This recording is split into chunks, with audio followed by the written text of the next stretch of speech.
আসসালামু আলাইকুম ওরহমতুল্লাহি ওবরাকাতুহ। হোমিওপ্যাথি বাংলাদেশ কর্তৃক আয়োজিত হোমিও চিকিৎসা বিজ্ঞানের সংবিধান অর্গান অফ মেডিসিনের নিয়মিত আলোচনা আমাদের আজকে শুরু হতে যাচ্ছে। একজন চিকিৎসক কিভাবে তার আরোগ্যের গতিপথ নির্ধারণ করবেন, একজন চিকিৎসকের কি করণীয় কি বর্জনীয়, এই বিষয়ে বিস্তর সুন্দর আলোচনা আজকে আমাদের অর্গান অফ মেডিসিনের সপ্তম সূত্রে আলোচিত হয়েছে এবং এটার বিশদ এবং বিস্তৃত আলোচনা আমরা শুনবো। আল্লাহ তাআলা আমাদেরকে এগুলো শুধু যাতে শোনাতেই সীমাবদ্ধ না থাকে, সেটা যেন আমাদের প্রায়োগিক ক্ষেত্রে আমরা প্রয়োগ করতে পারি, মানুষ এবং মানবতার কল্যাণে আমরা আহ মগ্ন হতে পারি, নিবেদিত হতে পারি। আল্লাহ তাআলা আমাদেরকে সেই তৌফিক দান করুন। এ পর্যায়ে আমাদের সামনে আলোচনা নিয়ে আসছেন আমাদের প্রিয় ভাই হোমিওপ্যাথিস্ট আফজালুল ইসলাম ভাই। আফজাল ভাইকে ওনার আলোচনা উপস্থাপনের জন্য অনুরোধ করছি।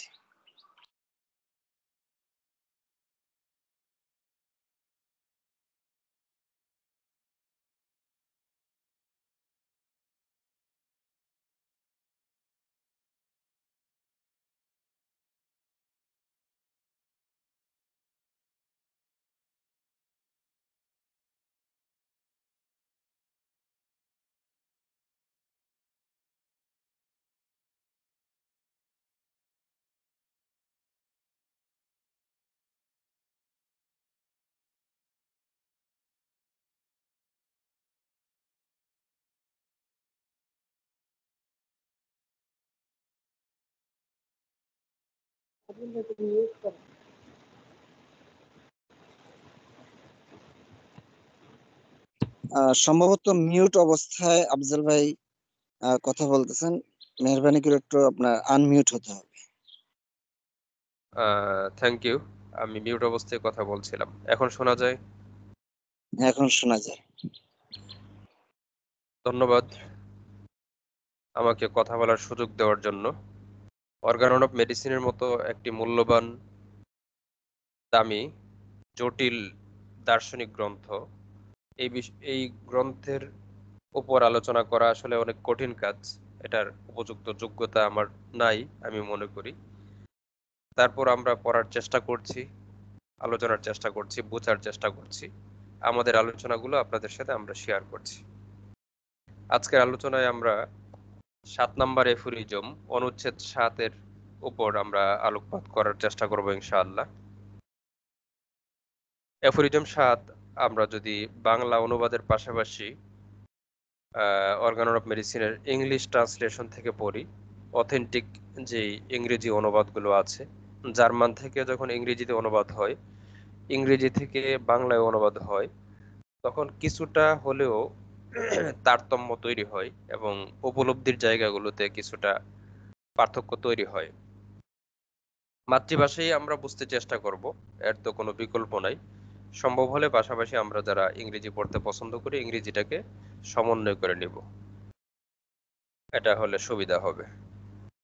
আরো ভালো হতো যদি আমরা সরাসরি স্যামুয়েল হ্যানিম্যানের ভাষায় অর্গান অফ মেডিসিনটা বুঝতে পারতাম, পড়তে পারতাম।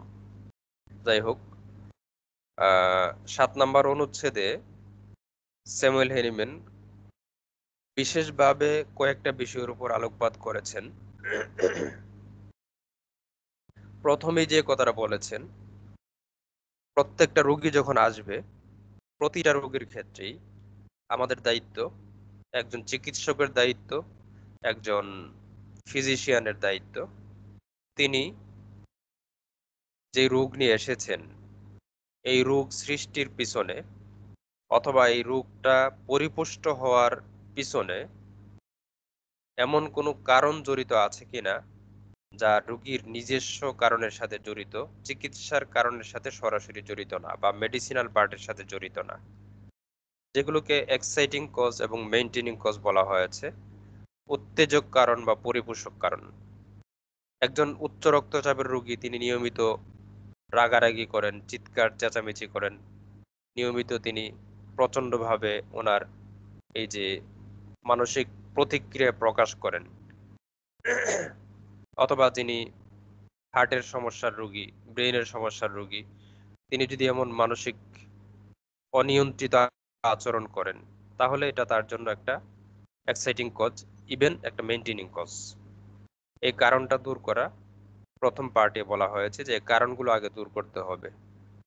অথবা কোনো গ্যাস্ট্রিক আলসারের রোগী যিনি খাবারে অনিয়মিত, টাইমলি খাবার খান না, যিনি ভেজাল খাবার খান, যিনি তেলে ভাজা খাবার বেশি খান, পচা বাসি খাবার গ্রহণ করেন, পোড়া তেলের খাবার খান, তার চিকিৎসা আমরা সিমটোমেটিক চিকিৎসা যতই করি না কেন, তাকে আসলে গ্যাস্ট্রিক আলসার থেকে মুক্ত করা এটা সম্ভব হয়ে উঠবে না। এরকম আরো যে রোগগুলো আছে যার সাথে যে কারণগুলো জড়িত, কখনো কোনো রোগীকে বিশ্রাম দেওয়া প্রয়োজন হয়, কখনো কোনো রোগীকে অ্যাডভাইস দিতে হয়, পরামর্শ দিতে হয় তিনি যেন উপযুক্ত ফিজিক্যাল এক্সারসাইজ করেন, কোনো রোগীকে উপযুক্ত পরামর্শ দিতে হয় তিনি যেন পরিপুষ্ট পুষ্টিকর খাবার খান। শুধুমাত্র এনার্জেটিক হোমিওপ্যাথিক রেমেডি দিলাম আর তার পুষ্টিকর খাবারের ঘাটতি পূরণ হয়ে যাবে, ব্যাপারটা এমন না। এজন্য তার উত্তেজক এবং পরিপোষক কারণ এগুলোকে চিহ্নিত করতে হবে। এগুলো চিহ্নিত করার মাধ্যমে এগুলোকে দূর করার কথাই বলা হয়েছে। মূলত এগুলো চিহ্নিত করব এবং এগুলো আমরা দূর করব। তো এগুলো দূর করতে হলে অবশ্যই এই ব্যাপারগুলোতে আমাদের কনসাস থাকা লাগবে, আমাদের জ্ঞান থাকা লাগবে, কার জন্য কি পরামর্শ দেওয়া প্রয়োজন। অথবা এমনও হতে পারে যে কোনো বিষয়ে আমার যথেষ্ট জ্ঞান নেই। কোনো কোনো রোগীর এমন যদি হয় যে আমি বুঝতে পারি যে তিনি এখন অপুষ্টিতে ভুগছেন, তার জন্য আমি যথেষ্ট ভালো সঠিক অ্যানালাইসিস করে সঠিক চিকিৎসাই দিচ্ছি, কিন্তু তার ইমপ্রুভ হচ্ছে না, সুতরাং তার খাবারের মেনুতে চেঞ্জ আনা উচিত। এখন এমন কোনো খাবার দেওয়া উচিত যে খাবারগুলো তার ভাইটাল ফোর্সকে জাগ্রত করবে, এবং এমন খাবার থেকে তাকে বিরত রাখা উচিত যে খাবারগুলো তার ভাইটাল ফোর্সকে ক্ষতি করছে।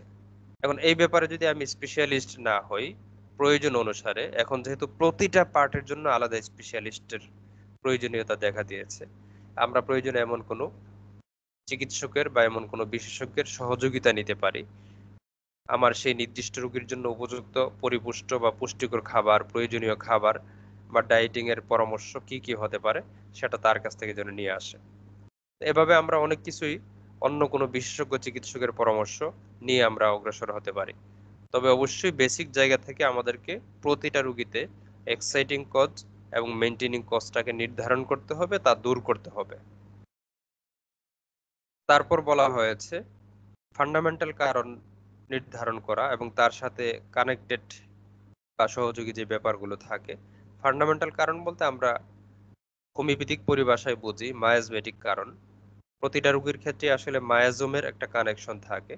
মায়াজমেটিক কানেকশন এটা বোঝাটাও খুব জরুরি। লক্ষণ ভিত্তিক চিকিৎসা দিয়ে দিলাম, তার এক্সাইটিং কজ পরিপোষক কারণ দূর করলাম, তারপরও রোগী ভালো হচ্ছে না, তারপরও রোগীকে একটা পর্যায়ে ইমপ্রুভ হওয়ার পরে আর অগ্রসর হচ্ছে না, বা ক্রমান্বয়ে তিনি অবনতির দিকে যাচ্ছেন, এই যে পর্যায়টা, এটার সাথে অনেক সময় আমাদের মেডিসিন নির্বাচনের পার্সিয়ালিটির কারণ যুক্ত থাকে। আমরা জাস্ট আংশিকভাবে পার্সিয়াল সিমটমসটাকে বুঝতে পারছি, রোগীকে সামগ্রিকভাবে তার ইনডেপথ সেন্স থেকে রোগীটাকে অ্যানালাইসিস করতে পারলাম না। এর কারণটা হচ্ছে তিনি আপাত দৃষ্টিতে যে সিমটমস নিয়ে এসেছেন শুধু ওইটাকে আমি গুরুত্ব দিয়েছি, এবং তার সাথে রিলেটেড ইন্টারনাল বা গভীর জেনেটিক যে সিমটম গুলো আছে, তার একদম বংশ পরম্পরায় আসা যে লক্ষণগুলো আছে, অতীতের সাথে পাস্ট হিস্ট্রির সাথে কানেক্টেড যে লক্ষণগুলো আছে, ওইগুলোকে আমি যখন সমন্বয় না করব, তখন মায়াজমেটিক চিকিৎসাটা আসলে হবে না, বা মায়াজমটাকে আমি বুঝতে পারবো না। এজন্য সোরা, সিফিলিস, সাইকোসিস বা মিক্সড মায়াজম ইত্যাদি আরো নব আবিষ্কৃত যত মায়াজম আছে আমরা বিভিন্নভাবে স্টাডি করতে পারি, কিন্তু ফান্ডামেন্টালি আমাদের মায়াজম তিনটাই: সোরা, সিফিলিস, সাইকোসিস। ফান্ডামেন্টাল কারণ বলতে আমরা এই তিনটা কি বুঝবো, এবং এই ৩টা কারণকে খুব ভালো করে স্টাডি করতে হবে, ভালো করে বুঝতে হবে। প্রতিটা রোগীর ক্ষেত্রেই মায়াজমটাকে চিহ্নিত করতে হবে। তাহলে দেখা যাবে খুব সহজেই আমরা রোগীর ঔষধ নির্বাচনের খুব প্রপার মেডিসিন নির্বাচনের দিকে অগ্রসর হতে পারবো। অ্যাফোরিজম ৭ অনুচ্ছেদ ৭ এর পরের অংশে যে কথাটা বলা হয়েছে, প্রতিটা রোগীর ক্ষেত্রেই, প্রত্যেকটা রোগী, এভরি পেশেন্ট, প্রতিটা রোগীর ক্ষেত্রেই হোমিওপ্যাথিক্যালি চিকিৎসা করার জন্য আমাদের কাছে যেই রোগী আসুক না কেন, অ্যাকিউট বা ক্রনিক রোগী, প্রতিটা রোগীর ক্ষেত্রেই প্রত্যেকটা রোগীর জন্য আমরা তার লক্ষণগুলোর উপরই নির্ভর করব। এটাই হচ্ছে জীবনী শক্তির ভাষা। জীবনী শক্তি যখন অসুস্থ হয়, তার আর্তনাদ, তার কান্না, তার সাহায্য চাওয়ার ভাষা। তিনি আর্তনাদ করেন তার লক্ষণ দিয়ে, তার কান্না প্রকাশ করেন তার লক্ষণ দিয়ে, তিনি সাহায্য চাচ্ছেন আমাদের কাছে তার লক্ষণ দিয়ে। আমরা হোমিওপ্যাথিক ফিলোসফি যখন পড়ি, এবং ইতিপূর্বে আমরা যে অ্যাফোরিজমগুলো পড়েছি বা 10 নাম্বার অ্যাফোরিজমের পরের যে অ্যাফোরিজমগুলো আছে, সেখানে যখন আমরা পড়াশোনা করব, আমরা বুঝতে পারবো যে জীবনী শক্তি একটা মানুষের ফান্ডামেন্টাল বা ইসেন্স। জীবনী শক্তির উপস্থিতির মধ্য দিয়ে আমাদের বডির মেকানিজম, বডির ফিজিওলজি বা বডির কেমিস্ট্রি তার কাজগুলো করে থাকে, এবং ডাইনামিক ওয়েতে, অদৃশ্যভাবে, ইনভিজিবল ফিল্ডে, এনার্জেটিক ফিল্ড বা ভাইটাল ফোর্স বা জীবনী শক্তি, এই জায়গাতে যখন ঠিক অদৃশ্যভাবে কোনো ডাইনামিক কজ থেকে একটা আক্রমণ আসে, ন্যাচারাল ডিজিজগুলোর ক্ষেত্রে এই কথাটা প্রযোজ্য। ন্যাচারাল ডিজিজগুলো যখন হয়, ডাইনামিক কজ থেকে হয়। ডাইনামিক কজ সরাসরি ফিজিওলজিক্যাল বডিতে ফ্র্যাকচার তৈরি করে না, ভাইটাল ফোর্স এর স্তরে গিয়ে ফ্র্যাকচার তৈরি করে, জীবনী শক্তির ভাঙ্গন তৈরি করে, বা জীবনী শক্তির ডিসহারমোনিয়াস একটা কন্ডিশন তৈরি করে। জীবনী শক্তি অসুস্থ হইল, জীবনী শক্তি প্রতিক্রিয়া করলো। এখন জীবনী শক্তিকে তো আমি দেখি না। জীবনী শক্তির কথা স্যামুয়েল হ্যানিম্যান এত গুরুত্ব দিয়ে বললেন। এখন তর্কের খাতিরে যদি কেউ বলেন যে স্যামুয়েল হ্যানিম্যান তো জীবনী শক্তির অসুস্থতা আর কথা বলেছেন, এবং জীবনী শক্তি অসুস্থ হয়ে এই কথা বলেছেন, সুতরাং জীবনী শক্তিকে আগে আমরা চিহ্নিত করব, এমন কোনো পরীক্ষা, এমন কোনো যান্ত্রিক পরীক্ষার সাহায্য নিব, স্ক্যানিং করব আমরা, যার মাধ্যমে জীবনী শক্তিকে দেখতে পাবো, জীবনী শক্তির অসুস্থতা দেখতে পাবো। এই কথাটা স্যামুয়েল হ্যানিম্যান 1 নাম্বার অ্যাফোরিজমের পাদটীকায় এবং সম্ভবত 12 নাম্বার অ্যাফোরিজমের পাদটীকায় বলেছেন। জীবনী শক্তি ঠিক কোন জায়গা থেকে, কোন পয়েন্টে, কোন কোন মেকানিজমে অসুস্থ হয়, এবং জীবনী শক্তি অসুস্থ হওয়ার পরে জীবনী শক্তির অসুস্থতার যে স্কেলটা, এটা আমরা কখনোই আসলে দেখতে পারবো না, চিহ্নিত করতে পারবো না। জীবনী শক্তি যতক্ষণ লক্ষণ প্রকাশ না করবে, ততক্ষণ পর্যন্ত আমরা জীবনী শক্তির অসুস্থতার মেকানিজম বুঝতে পারবো না।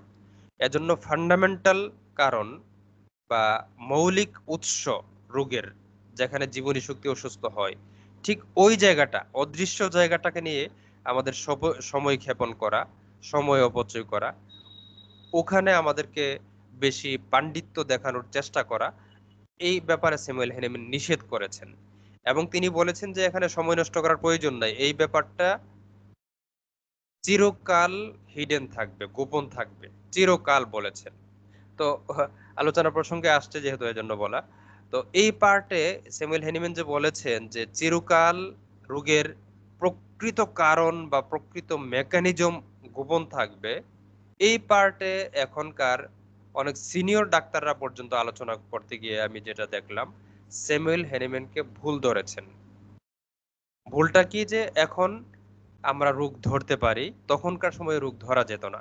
এখন ব্রেইনের ভিতরে কি আছে, একটা প্যাথোলজি যখন তৈরি হয়, একটা ক্লটিং যখন তৈরি হয়, একটা ইনডিউরেশন যখন তৈরি হয়, একটা ইনফ্লেমেশন বা ইনফেকশন যখন হয়, এখন আমরা এটাকে চিহ্নিত করতে পারি। বিভিন্ন উচ্চতর পরীক্ষা আছে, উচ্চতর স্ক্যানিং মেশিন আছে।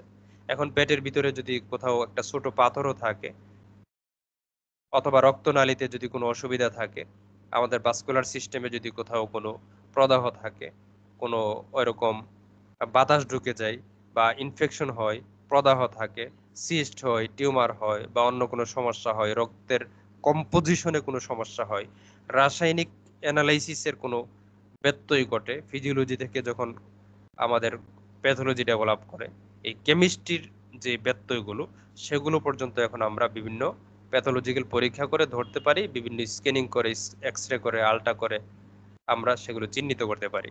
স্যামুয়েল হ্যানিম্যান 200 বছর আগে, 250 বছর আগে এগুলো দেখতে পেতেন না, এজন্য তিনি বলেছেন চিরকাল রোগের কারণ লুকায়িত থাকবে। এবং এই কথাগুলোর সাথে দেখা যাচ্ছে যে শিক্ষার্থী যারা আছেন সবাই বলতেছেন জি স্যার, জি স্যার। কারণ বাস্তবিক অর্থে ভাষা ভাষা অর্থে এটাই মনে হচ্ছে যে হ্যাঁ, তখনকার সময় এটা বোঝা যেত না, এখন তো বোঝা যাচ্ছে। তখনকার সময় রোগ দেখা যেত না, এখন দেখা যাচ্ছে। আসলে স্যামুয়েল হ্যানিম্যান ঠিক কোন পয়েন্টে কথা বলেছেন, এই পয়েন্টে আমরা ধরতে পারি নাই। আমি বলছি না স্যামুয়েল হ্যানিম্যানের ভুল হবে না, কখনোই ভুল হবে না, বা কখনোই স্যামুয়েল হ্যানিম্যানের অর্গান অফ মেডিসিনের আপডেট ভার্সন আসতে পারে না, এটা আমি বলছি না। যেহেতু এটা মানুষের লিখিত গ্রন্থ, এখানে এই সীমাবদ্ধতা থাকতে পারে, কিন্তু অবশ্যই আমাদেরকে সচেতন হওয়া লাগবে স্যামুয়েল হ্যানিম্যানের একটা ব্যাপারে, বিপরীত কোনো মন্তব্য করার ব্যাপারে অতিরিক্ত সচেতন সতর্ক হওয়া লাগবে স্যামুয়েল হ্যানিম্যানের কোনো ভুল ধরার ব্যাপারে। কারণ ওনার জ্ঞান, মেধা, যোগ্যতা, সিরিয়াসনেস, আন্তরিকতা, পরিশ্রম, এই সবগুলোই হচ্ছে পৃথিবীর যে কোনো মানুষের তুলনায়, বর্তমান মানুষদের তুলনায় মানে অতুলনীয় ছিল। সিলেকশন করে আল্লাহ তাআলা ওনাকে পাঠিয়েছেন। আমার কাছে মনে হয় যে এই ব্যক্তিটার মধ্য দিয়ে আল্লাহ তাআলা ওনার ক্ষমতা প্রকাশ করবেন, সদৃশ আরোগ্যের গোপন কথাগুলো আল্লাহ তাআলা প্রকাশ করবেন। আল্লাহ তাআলা যেহেতু তার ক্ষমতা, তার জ্ঞান, তার মেধা, যোগ্যতা প্রকাশ করেন বিভিন্ন ওসিলাকে মেনটেন করে। এই কিছুদিন আগে যে প্রচন্ড ঘূর্ণিঝড় হলো, কত জায়গায় মানে লন্ডভন্ড হয়ে গেল, এটা বাতাসের নিজস্ব ক্ষমতা না, এটা একান্তই আল্লাহ তাআলার ক্ষমতা। আল্লাহ তাআলার ক্ষমতা আছেন, আল্লাহ তাআলা আছেন, এবং আল্লাহ তাআলা তার ক্ষমতার বহিঃপ্রকাশ করেছেন এই বাতাসের মধ্য দিয়ে, ঝড়ের মধ্য দিয়ে। তো এরকম স্যামুয়েল হ্যানিম্যানের মধ্য দিয়ে আল্লাহ তাআলা তার প্রজ্ঞা জ্ঞানকে প্রকাশ করেছেন, এটা আমি মনে করি।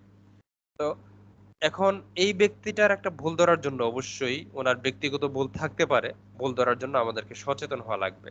তিনি বলেছেন জীবনী শক্তির মেকানিজমটা কিভাবে ঘটে, কিভাবে জীবনী শক্তির ডিসহারমোনি হয়, জীবনী শক্তি যখন অসুস্থ হয় জীবনী শক্তিটা দেখতে তখন কেমন লাগে। এখন স্ক্যানিং করে, পরীক্ষা করে পেটের ভিতরে, মাথার ভিতরে, ব্রেনের ভিতরে আমরা দেখতে পারি। এখন জীবনী শক্তিটা দেখার ওই মুহূর্তটা কেমন, এটা আমরা আসলে কখনোই চিহ্নিত করতে পারবো না, এটা হচ্ছে বলার বিষয়। তো এই জন্য এই কারণটা চিরকাল লুকায়িত থাকবে, স্যামুয়েল হ্যানিম্যান দাবি করেছেন। প্যাথোলজিক্যাল মেটেরিয়ালিস্টিক কোনো কারণকে বলেন নাই, ঠিক আছে?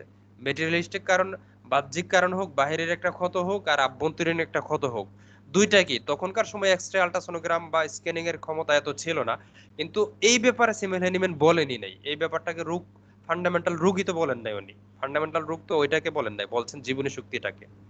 তো এই জায়গাটাকে বুঝতে হবে। তো যাই হোক, তো এই জীবনী শক্তি যখন অসুস্থ হয়, জীবনী শক্তির অসুস্থতার বোঝার জন্য এই 7 নাম্বার এফোরিজমে আমাদেরকে তিনি উল্লেখ করেছেন, তিনি নির্দেশনা দিয়েছেন, তিনি নিশ্চয়তা দিয়েছেন, আমাদেরকে এনশিওর করেছেন যে এই রোগীটাকে বোঝার জন্য, জীবনী শক্তিটাকে বোঝার জন্য একমাত্র পথ হচ্ছে জীবনী শক্তির মাধ্যমে সৃষ্ট প্রকাশিত লক্ষণ সমষ্টি। জীবনী, সুতরাং বোঝা গেল জীবনী শক্তি অসুস্থ হলে সে চুপ থাকে না, সে সাহায্য চায়, সে লক্ষণ সৃষ্টি করে, সে দেহে লক্ষণ তৈরি করে, মনে লক্ষণ তৈরি করে, ইন্টারনাল লক্ষণ তৈরি করে, এক্সটার্নাল লক্ষণ তৈরি করে, ফিজিক্যাল লক্ষণ তৈরি করে, ইমোশনাল লক্ষণ তৈরি করে। এই লক্ষণগুলোর মাধ্যমে জীবনী শক্তি সাহায্য চাই, এবং প্রতিটা রোগীর লক্ষণের মধ্যে একটা স্বাতন্ত্রতা তৈরি করে। শুধুমাত্র লক্ষণ যদি এমন হয় যে পৃথিবীর 1000 রোগী, 10,000 কিডনির রোগী, 10 কোটি রোগী, ধরেন একই নামের রোগী, সবার হচ্ছে সেম সিমটম, কোনো পার্থক্য নাই, তখন কিন্তু আমরা আমাদের ইন্ডিভিজুয়ালাইজেশন করার প্রয়োজন ছিল না। এখন দেখা যায় কি আমাদের কাছে প্রতিটা রোগী যখন আসে, প্রতিটা রোগীর আলাদা স্টাডি করে, আলাদাভাবে আমরা তাদের কমন কিছু লক্ষণ দেখতে পাই, আনকমন কিছু লক্ষণ দেখতে পাই।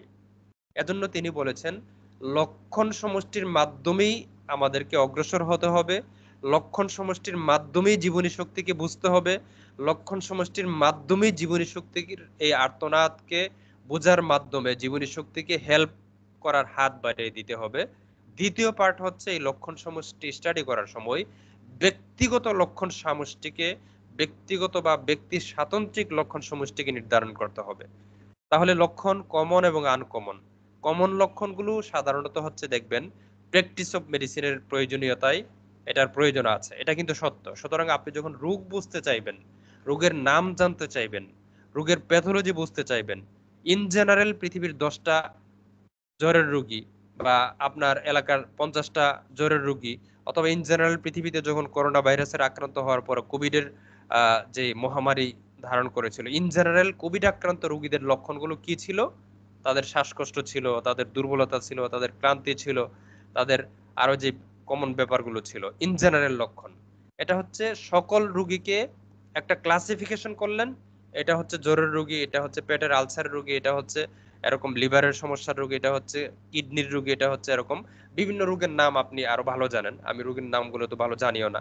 বিভিন্ন রোগের নাম ভিত্তিক চিনবেন, সেখানে কমন লক্ষণগুলো লাগবে। সুতরাং কমন লক্ষণগুলোর প্রয়োজন আছে, কোনো সন্দেহ নাই। কমন লক্ষণগুলোর প্রয়োজনীয়তাকে অস্বীকার করা যাবে না। ইন জেনারেলি আপনি ক্লাসিফিকেশন করলে কমন লক্ষণ দিয়ে ক্লাসিফিকেশন করতে হবে, এবং যেই গোত্রের যে লক্ষণ থাকবে সেই গোত্রের অধীনে আমরা রোগের একটা পরিচয় দেই, রোগের একটা নামকরণ করি, এবং এই রোগের নামকরণের প্রয়োজনীয়তাও সম্ভবত ৭৯ নাম্বার অ্যাফোরিজমে এই কথাটা বলা আছে। ৭৯, ৮০, ৮১-তে আপনারা দেখতে পাবেন যে এই কমন লক্ষণগুলোর মধ্য দিয়ে আমরা ঔষধ নির্বাচন করতে পারি না, ব্যক্তি স্বাতন্ত্রিকভাবে অ্যানালাইসিস করতে পারি না, বা ঔষধ নির্বাচনের জন্য যথেষ্ট না এগুলো। কিন্তু এর দরকারটা কি? দরকারটা হচ্ছে আপনি একজন রুগীকে বলতে পারবেন আপনার এই রোগ হয়েছে, আপনার এই জাতীয় রোগ হয়েছে, আপনার ওই রোগ হয়েছে। এই কথাটা স্যামুয়েল হ্যানিম্যান কিন্তু স্বীকার করেছেন। সুতরাং এই পার্টটাকেও আমরা ছোট করার প্রয়োজন নাই, প্র্যাকটিস অফ মেডিসিনের পার্টকে ছোট করার প্রয়োজন নাই, এটাকে অপ্রয়োজনীয় মনে করার দরকার নাই। তবে এই কথা ওই ৭৯ বা ৮০ বা ৮১ ওই অ্যাফোরিজম গুলোতে যে কথাটা বলেছেন, একই সাথে সেখানে বলেছেন যে এই কমন লক্ষণগুলোর মাধ্যমে আসলে প্রকৃত পক্ষে একটা রোগীকে বোঝা যায় না, রোগীর অ্যানালাইসিসটা করা যায় না, তার প্রকৃত আইডেন্টিফিকেশন নির্ধারিত হয় না। এখন আমাদের কমন লক্ষণ কি? আমাদের 2টা হাত আছে, 2টা পা আছে, 2টা চোখ আছে, 2টা কান আছে। এখন আমরা যখন বিদেশে যাই, হজ করতে যাই, উমরা করতে যাই, বাহিরের কান্ট্রিতে যাই, বা বিশেষ প্রয়োজনে আমাদের কোনো ইন্ডিভিজুয়ালাইজেশন করতে হয়, তখন কি আমাদের এই 2টা চোখ, 2টা পা, 2টা হাত দেখে কমন যে হ্যাঁ তুমি ইমাম হুসাইন নির্ধারণ করেন? যারা আমাদেরকে এক্সামিনেশন করার প্রয়োজন মনে করেন নিরাপত্তার প্রয়োজনে, তখনও কিন্তু সেখানে এই অঘোষিতভাবে হোমিওপ্যাথিক কাজটাই করেন। প্রত্যেকের ফিঙ্গারপ্রিন্ট নিয়ে, প্রত্যেকের ফিঙ্গারপ্রিন্টের মাধ্যমে ব্যক্তি স্বাতন্ত্র্যীকরণ করেন। কমন দেখতে পাচ্ছেন যে তিনি একজন মানুষ, তিনি কোনো অমানুষকে পাঠাচ্ছেন না, তিনি কোনো পশুকে পাঠাচ্ছেন না, তিনি এমন কাউকে পাঠাচ্ছেন না যা এলিয়েন বা এমন কিছু। তিনি একজন মানুষকে পাঠাচ্ছেন, বিদেশে পাঠাচ্ছেন বা সুযোগ দিচ্ছেন, এটা দেখা যাচ্ছে। তারপরও আইডেন্টিফিকেশন করতেছেন কি দিয়ে? ইন্ডিভিজুয়ালাইজেশনের মাধ্যমে, ব্যক্তি স্বাতন্ত্র্যীকরণের মাধ্যমে, ফিঙ্গারপ্রিন্টের মাধ্যমে। প্রতিটা ফিঙ্গারপ্রিন্ট যেহেতু আলাদা, এর মধ্য দিয়ে পাঠাচ্ছেন। এবং এর মধ্যে যদি কারো ফিঙ্গারপ্রিন্টের সমস্যা হয়, আমার চাচাতো ভাই বিদেশ যাবে, তার ফিঙ্গারপ্রিন্টের সমস্যা, আঙ্গুলের ছাপ নষ্ট হয়ে গেছে, এটা নিয়ে অনেক ভোগান্তি হয়েছে। তার তার সবগুলো আঙ্গুল ভালো আছে, মাত্র একটা বা দুইটা আঙ্গুলের সমস্যা মনে হয় ছিল তার। এখন হচ্ছে দেখা যায় কি ফিঙ্গারপ্রিন্টেরও শুধুমাত্র একটা আঙ্গুলের না, সম্ভবত সবগুলো আঙ্গুলের ফিঙ্গারপ্রিন্ট নেওয়া হয়। তো এই যে আইডেন্টিফিকেশনটা করা হয়, সেখানে ব্যক্তি স্বাতন্ত্রিকতার প্রয়োজন এটা করা হয়। একইভাবে আমাদের হোমিওপ্যাথিক্যালি আমরা লক্ষণ সমষ্টির উপর ভিত্তি করে চিকিৎসা করব, এবং এটাই বলছেন যে এই 7 নম্বর অ্যাফোরিজমে এটাই একমাত্র পথ। শুধুমাত্র জীবনী শক্তির প্রকাশিত লক্ষণগুলোই হচ্ছে প্রকৃত পথ এবং একমাত্র পথ। এই লক্ষণগুলো, লক্ষণ সমষ্টির মধ্য দিয়ে আমাদেরকে ঔষধ বের করতে হবে, রোগীকে চিকিৎসা করতে হবে, রোগীর আরোগ্যের পথ অন্বেষণ করতে হবে, এবং এটা করার জন্য পাশাপাশি আমাদেরকে ইন্ডিভিজুয়ালাইজেশন করতে হবে, ব্যক্তি স্বাতন্ত্র্যীকরণ করা লাগবে। এই কথাটা 6 নাম্বার এফোরিজমের সাথে ইন্টার রিলেটেড। 6 নাম্বার এফোরিজম এই কথাটা অলরেডি ক্লিয়ার করা হয়েছে, একদম বিস্তারিতভাবে ক্লিয়ার করা হয়েছে। প্রতিটা রোগীকেই আনপ্রিজুডিসড ওয়েতে স্টাডি করব, এবং ইন্ডিভিজুয়ালাইজেশন করবা, যেটা 6 নম্বরে ক্লিয়ার করা হয়েছে। তো এই কথাগুলো এখানে 7 নম্বরে এফোরিজমে বলা হয়েছে। এবং তারপর যে কথাটা বলছেন, the only thing that can determine the choice of the most appropriate remedy. most appropriate, খেয়াল করুন শব্দের ব্যবহার, শব্দের সিলেকশন গুলো খেয়াল করুন। মানে এই ব্যাপারটা আমি যখন মাঝে মধ্যে চিন্তা করি যে এই শব্দটা তো এখানে না দিলেও পারতেন। ওইখানে বলেছেন ওয়ানলি, এখানে বলেছেন মোস্ট। এই যে দেখেন, দ্য ওয়ানলি থিং, একমাত্র, এটাই হচ্ছে জিনিস, এটাই হচ্ছে আপনার প্রয়োজনীয় উপকরণ, দ্যাট ক্যান, যা পারে, ডিটারমাইন, সিদ্ধান্ত দিতে পারে, the choice of the most appropriate remedy, সবচেয়ে বেশি উপযুক্ত রেমেডি কোনটা হবে, এই লক্ষণগুলোই আপনাকে একমাত্র পথ নির্দেশনা দিতে পারে। আমি 7 নম্বর এফোরিজমের ইংরেজি ট্রান্সলেশনের একটা পার্ট এখানে পড়লাম। ওয়ানলি থিং এবং মোস্ট অ্যাপ্রোপ্রিয়েট, মানে সর্বোচ্চ উপযুক্ত যে ওষুধটা হবে। তাইলে এখন যখন আমাদেরকে কোনো ব্যক্তি মিসগাইড করতে চান, আমরা বারবার বলছি যে আমরা যেখানে যার প্রয়োজন তাকে অস্বীকার করব না, তাকে স্বীকার করব, কিন্তু অন্তত ওই বিষয়গুলোকে স্বীকার করতে গিয়ে স্যামুয়েল হ্যানিম্যানকে বিকৃতি করার অধিকার আমাদের নাই, স্যামুয়েল হ্যানিম্যানকে ছোট করার অধিকার আমাদের নাই। স্যামুয়েল হ্যানিম্যান বলছেন, তুমি যখন ঔষধ নির্বাচন করতে যাইবা, তোমার জন্য একমাত্র পথ নির্দেশক হচ্ছে লক্ষণ সমষ্টি। এবং লক্ষণ সমষ্টি দিয়ে ঔষধ নির্বাচন করার পরেও মনে হচ্ছে যে না, ওষুধটা ঠিক মতো হয় নাই, কারণ রোগের নাম নির্ধারণ হয় নাই, কারণ রোগের কেমিস্ট্রি অ্যানালাইসিস হয় নাই, মনে হচ্ছে ওষুধটা পারফেক্ট নির্বাচন হয় নাই, যেটা আমাদেরকে বোঝানো হয়। অনেক আধুনিক হোমিওপ্যাথরা আমাদেরকে বোঝানোর চেষ্টা করেন যে না, তুমি তার লক্ষণগুলো নেও, তার ইন্টারনাল কেমিস্ট্রিটা বুঝো, তার হচ্ছে প্যাথোলজিটাকে অবশ্যই নির্ধারণ করো। যদি প্যাথোলজি নির্ধারণটা ওইভাবে মেটেরিয়ালিস্টিক ওয়েতে না হয়, যদি তার প্যাথোলজিটা স্পেসিফিক ভাবে নির্ধারণ না হয়, তাহলে তুমি ওষুধই দিতে পারবে না, পারফেক্ট ওষুধ নির্বাচন হবে না। এই কথাটা আমরা যখন শুনি তখন ভালোই লাগে, কিন্তু হ্যানিম্যান বিষয়টাকে এতটা কমপ্লেক্স করেন নাই। কারণ হ্যানিম্যান খুব ভালো করে জানেন বা জানতেন যে এই প্যাথোলজিক্যাল লক্ষণগুলোর তারতম্য কিভাবে ঘটে। এখন আমাদের দেশে দেখবেন যে আমাদের কাছে যখন কোনো রোগী আসে, বলে যে ডাক্তার অনেক চিকিৎসা করিয়েছি, কত কষ্ট, ঘুম হয় না, অনিদ্রা, অসহ্য, ব্যথা, কিন্তু ডাক্তারের কাছে গেলাম, ডাক্তার কত পরীক্ষা করলেন, ডাক্তার তো কোনো রোগ পাচ্ছে না, ডাক্তার বলছে তোমার তো কোনো রোগই নাই। তাইলে তার অর্থ কি বোঝা গেল? তার এই লক্ষণগুলোকে এখন আমি গুরুত্ব দিব না? তার এই ব্যথা, তার এই কষ্ট, তার এই যন্ত্রণা, তার এই জ্বালা যন্ত্রণা, অস্থিরতা, হতাশা, কান্না, ইমোশনস, এগুলোকে তাহলে কি আমার কাছে কোনো ভ্যালু নাই? অথবা এগুলো থাকা সত্ত্বেও তাকে আমি বলবো যে না, আপনি সুস্থ, কারণ আপনার পরীক্ষা বলছে আপনি সুস্থ, আপনার কেমিস্ট্রি বলছে আপনার অ্যাবনর্মালিটি নাই, আপনার প্রস্রাব পরীক্ষা বলছে আপনার প্রস্রাব নর্মাল, আপনার পায়খানার পরীক্ষা বলছে আপনার পায়খানা নর্মাল, সুতরাং আপনি হেলদি, আপনি সুস্থ। এই কথাটা কি আসলে বলা যাবে? এটা কি পাগলের প্রলাপ হবে কিনা? একজন জ্ঞানবান ব্যক্তি কি বলতে পারে যে রোগীর এই লক্ষণগুলো থাকা সত্ত্বেও তিনি সুস্থ? পরীক্ষা যেহেতু বলছে সুস্থ, পরীক্ষা যেহেতু সেখানে কোনো ইমব্যালেন্স পায় নাই কেমিস্ট্রিতে, কোনো মেটেরিয়ালিস্টিক কোনো প্যাথোলজি খুঁজে পায় নাই, সুতরাং তিনি কি সুস্থ? না। আবার দেখেন, আমার জেলা শহরে যে রুগীটা পরীক্ষা করলো, সেই রুগীটা যখন রাজধানী শহরে যাচ্ছে, আগের পরীক্ষাগুলোর সবগুলো কাগজ ফেলে দিচ্ছে একদম রীতিমতো, যে না এগুলো দরকার নাই, তুমি নতুন করে পরীক্ষা করো। তাহলে আগের পরীক্ষাগুলো যে এতগুলো সুন্দর পরীক্ষা করলো, এই পরীক্ষাগুলো 10,000 টাকা নষ্ট করলো, 10,000 টাকা খরচ করলো, আমি নষ্ট করা বললাম না, খরচ করার পরে এই পরীক্ষাগুলোর ভ্যালু তাদের কাছে নাই কেন? কারণ তারা জানে যে ওই জেলা শহরের যেই মেশিনের মাধ্যমে পরীক্ষাগুলো করা হয়েছে, ওই মেশিনগুলোর তুলনায় আমার মেশিনগুলো আরো শক্তিশালী। ওইখানে যেই ইনস্ট্রুমেন্টগুলো ইউজ করা হয়েছে, ওই ইনস্ট্রুমেন্টগুলোর তুলনায় আমার ইনস্ট্রুমেন্টগুলো আরো বেশি আধুনিক, সর্বাধুনিক। সুতরাং আমার চিকিৎসায় আমার এই মেশিনের উপর ডিপেন্ড করি, এই মেশিনগুলোর নির্ধারণের মাধ্যমে আমি রোগটাকে ধরবো। ব্যাপারটা খেয়াল করুন, লক্ষণ সমষ্টির উপর ডিপেন্ড না করলে কি হয়? জেলা শহরের পরীক্ষাগুলো তাদের কাছে ভ্যালুলেস হয়ে গেল। এবার তারা পরীক্ষা করলো, তারা বললো যে এই যে দেখো তোমার রোগটা এখানে চিহ্নিত হয়েছে, ওইটা চিহ্নিত হয়েছে, সুতরাং এটার উপর ওষুধ খাও। সে ওষুধ খাইলো, মোটামুটি বেশ ভালো, বেশ খুশি। 6 মাস চিকিৎসা করার পর আবারও রোগের অবনতি, কারণ লক্ষণ সমষ্টির এখানে বিবেচনা হচ্ছে না, সামগ্রিক রোগীকে অ্যানালাইসিস হচ্ছে না। একটা প্যাথোলজি যেটা আমার জেলা শহরে নির্ধারিত হয় নাই, সেটা রাজধানী শহরে নির্ধারিত হয়ে গেল। এটা কিন্তু সুন্দর বিষয় নিঃসন্দেহে। তাহলে মেশিনের লিমিটেশনস এর কারণে প্যাথোলজির লিমিটেশনস থাকে এবং মেশিনের লিমিটেশনস এর কারণে আমার এই জেলা শহরের 10,000 টাকার পরীক্ষা রাজধানী শহরে যাওয়ার পরে সেটা ভ্যালুলেস হয়ে যাচ্ছে। এখন এই রোগী যখন তার সামর্থ্য থাকে, তার সক্ষমতা থাকে, তিনি দেখলেন যে না এখানেও হচ্ছে না। তিনি কি করলেন? বিদেশে চলে গেলেন। বাহিরের দেশে যাওয়ার পরে এই রাজধানী শহরের আরো 10,000 টাকার পরীক্ষাগুলোকে ওনারা কোনো গুরুত্ব না দিয়ে আবারও পরীক্ষা করাচ্ছেন যে না তোমার এই দেশের পরীক্ষার উপর ডিপেন্ড করা যাবে না, আমার এই যন্ত্রগুলো আরো অত্যাধুনিক, পরীক্ষা করি।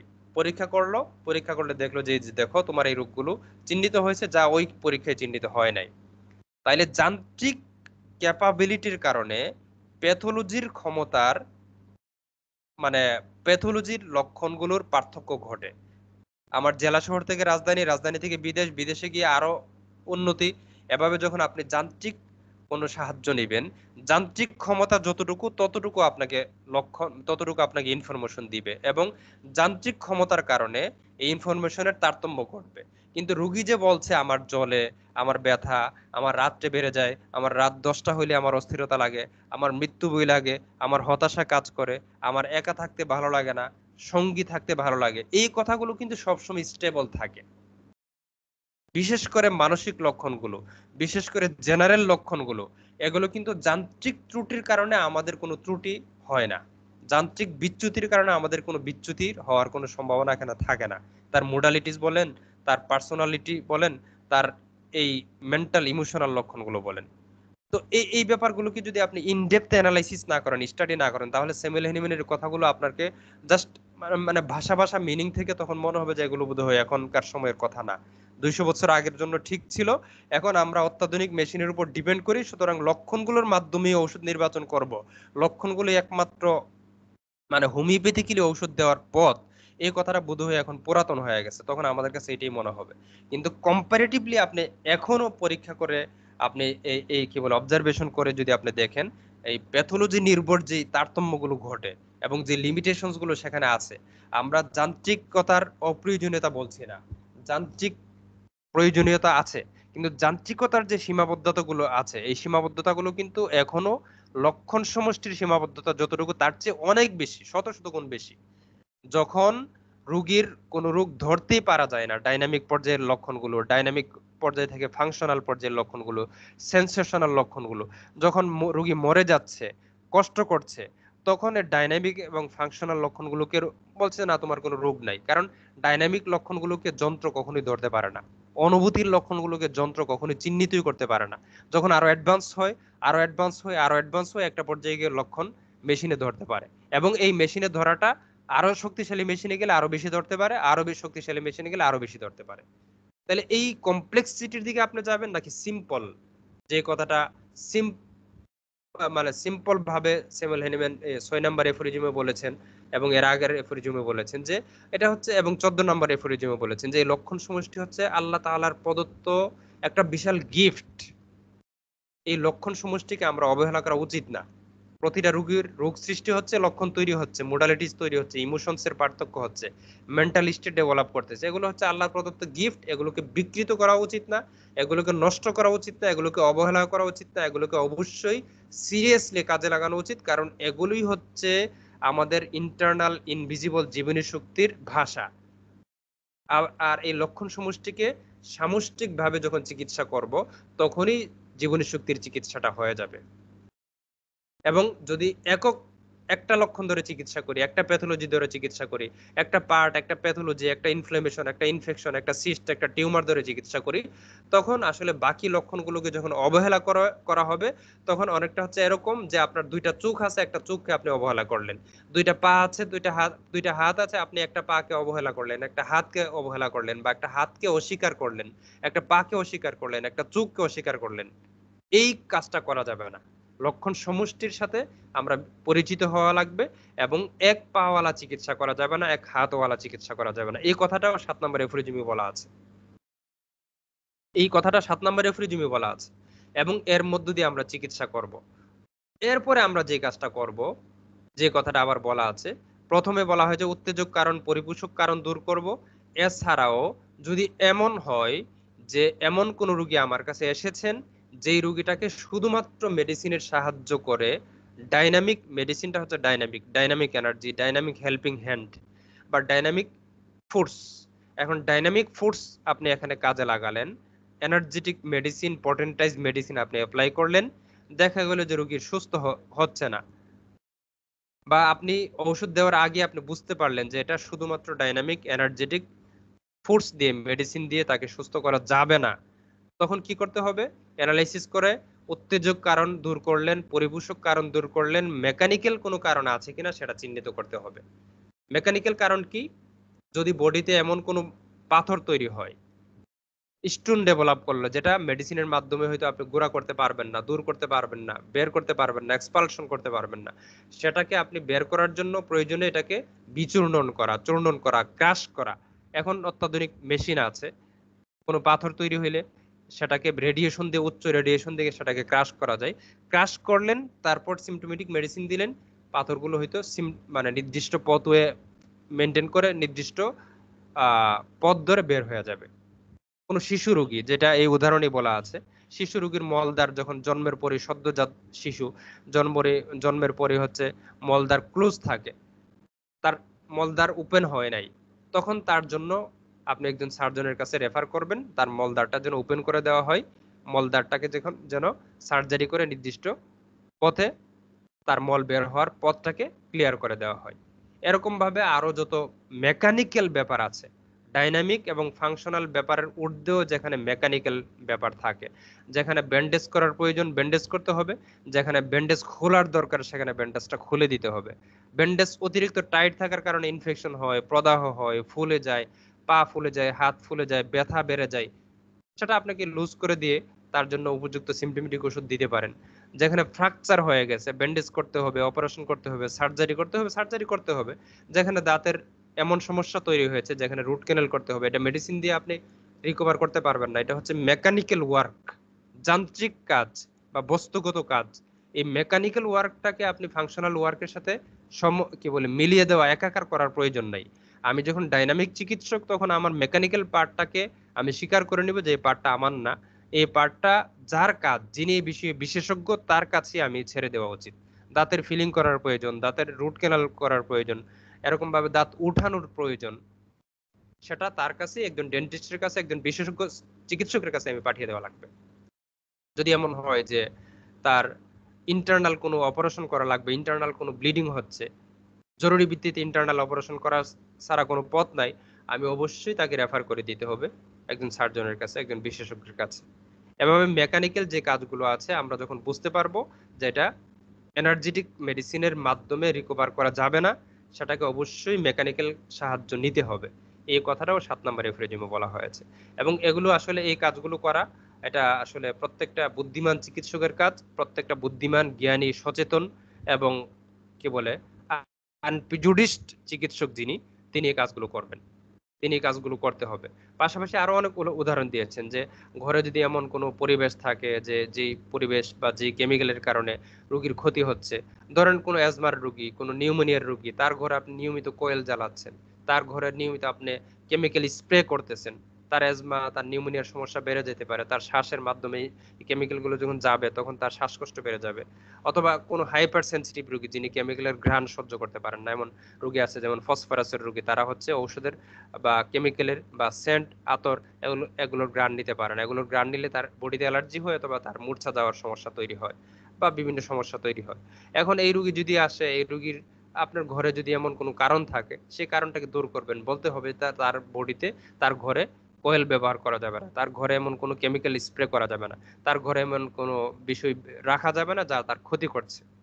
এমন কোনো ঠান্ডার রোগী, যার সবসময় ঠান্ডা লেগে থাকে, যিনি সবসময় স্যাঁতসেঁতে পরিবেশে থাকেন, যিনি ফ্লোরে ঘুমান, তাকে বলতে হবে অবশ্যই আপনার পরিবেশটা চেঞ্জ করতে হবে। আপনি অবশ্যই নিয়মিত নির্দিষ্ট সময় পর্যন্ত রৌদ্রের আলো আপনি লাগাতে হবে বডিতে, সূর্যের আলোতে যাওয়া লাগবে।